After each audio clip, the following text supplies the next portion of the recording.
అల్లు అర్జున్ మళ్ళీ తప్పు చేశాడు. నిన్న ప్రెస్ మీట్ పెట్టాడు. సినిమా షూటింగ్లో ఎలా బిహేవ్ చేస్తాడో అలా బిహేవ్ చేశాడు.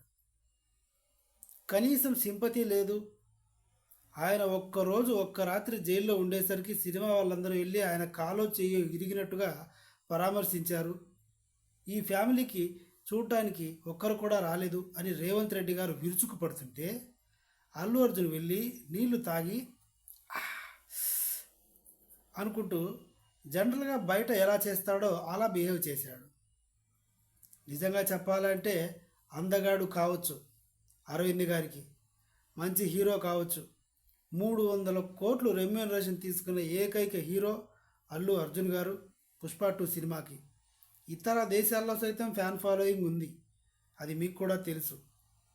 నేషనల్ అవార్డు తీసుకొచ్చిన ఒక హీరో.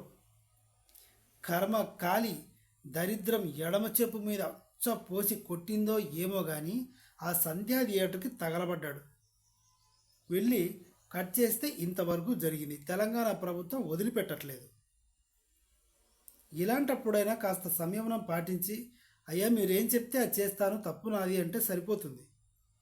అలా కాకుండా తప్పు జరిగింది అని ఒప్పుకుంటూనే కూడా జరిగిన విషయంలో చిన్న చిన్న మిస్టేక్స్ మళ్ళీ చెబుతూ వచ్చాడు.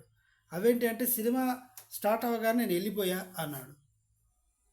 ఈ మాట చెప్పిన తర్వాత ఇదొక వివాదం అయ్యింది.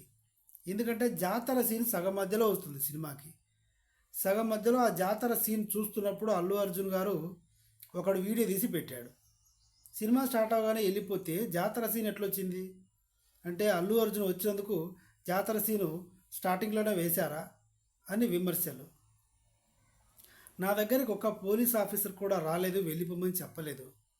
నేను ఇంటికి వెళ్ళిన తర్వాత మరుసటి రోజు నాకు తెలిసింది ఆవిడెవరో చనిపోయారు అని చెప్పాడు. కానీ రేవంత్ రెడ్డి గారు ఏమంటున్నారు, డీజీపీ స్థాయి వ్యక్తి వెళ్ళి థియేటర్లోకి వెళ్ళి అల్లు అర్జున్కి చెప్పాడు. చెబితే ఇంకొంచెం ఆగి వెళ్తాను, జాతర సీన్ చూసి వెళ్తాను అని చెప్పాడంట.